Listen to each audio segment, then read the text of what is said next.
चिड़ै चुरुंग देख करे लगली शोर हो।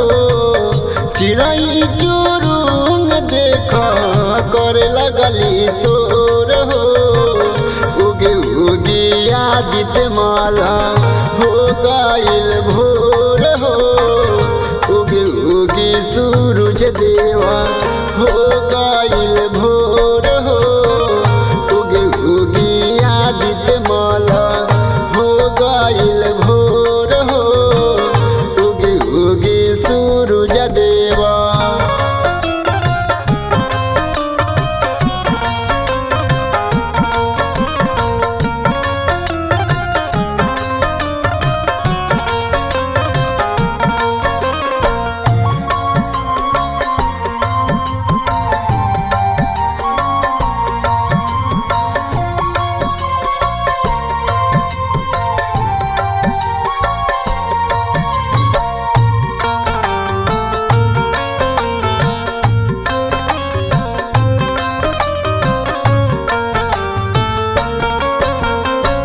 हर साल आइब बाबा रौर हम घाटवा।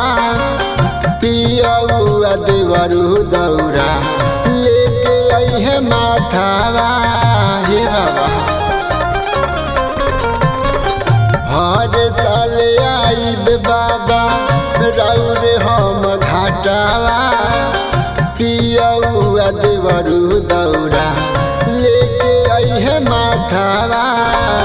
लाली रौआ हाली देखाई हो गइले अंजोर हो।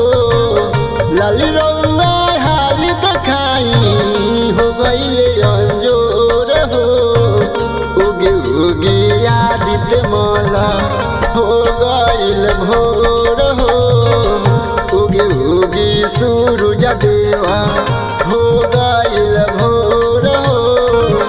उगे उगे आदित्य माला।